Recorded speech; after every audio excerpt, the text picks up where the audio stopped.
Então, no caderno do educador, eu faço várias vezes, ou pelo menos 2 vezes, referências ao termo critério. Então, critério de classificação, também depois falo do critérios de validação de uma teoria. Mas o que vem a ser exatamente essa ideia de critério? E eu queria começar pela origem da palavra, de novo, uma palavra grega, né? Que vem de krinen, que é em grego peneira. Ora, o que uma peneira faz? Vamos pensar agora em São Paulo, não na Grécia, né? No interior de São Paulo, plantação de café. Peneirar o café, você pega todo o grão do café, as folhas, os galhos, etc., joga para o alto com uma peneira, espera que o vento bata e leva embora, por exemplo, as folhas, o que não é desejado, e você fica só com o grão. Então, qual é essa operação do peneirar?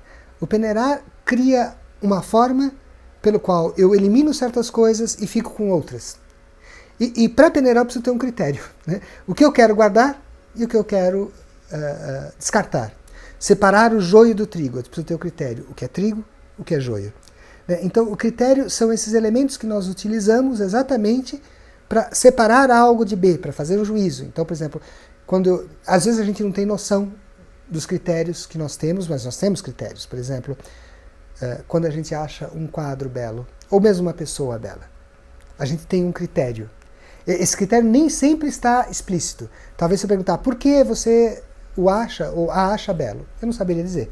Isso não quer dizer que eu não tenho critério, né? Porque alguns eu vou olhar e falar, não é tão belo, esse é mais belo ou menos belo.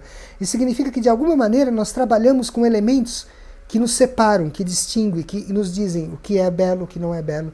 E assim também funciona na ciência. Então, a ciência, ela necessariamente desenvolve critérios, que são variáveis ao longo da história, de validação. Ou seja, o que eu aceito ou não como uma teoria verdadeira ou válida.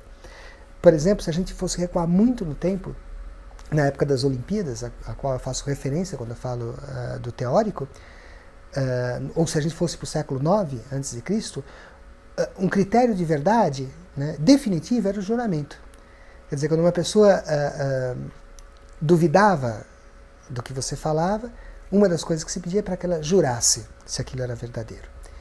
E um critério que permanece, há um filme iraniano, por exemplo, que eu assisti há algum tempo, chamado A Separação, em que um homem é acusado de um ato que leva a um acidente e que ele se acha inocente. A mulher é uma mulher muito religiosa e ao final ele fala, bom, eu concordo em pagar essa indenização que ela me pede, mas eu lhe peço uma coisa, que ela jure com a mão no Alcorão de que o que ela está dizendo é verdade. E ela não consegue. Ou seja, o juramento tem aqui o valor de validação de uma verdade. Claro, isto a depender de uma certa cultura. Ora, no campo da ciência, esta validação de uma verdade recorre a outras coisas que não o juramento. Ela recorre, por exemplo, a um experimento, onde eu testo a minha hipótese.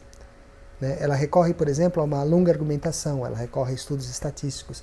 Então, estudos estatísticos, provas são critérios de legitimação, ou seja, são elementos que a gente utiliza para julgar, para separar, por exemplo, nesse caso, o verdadeiro do falso.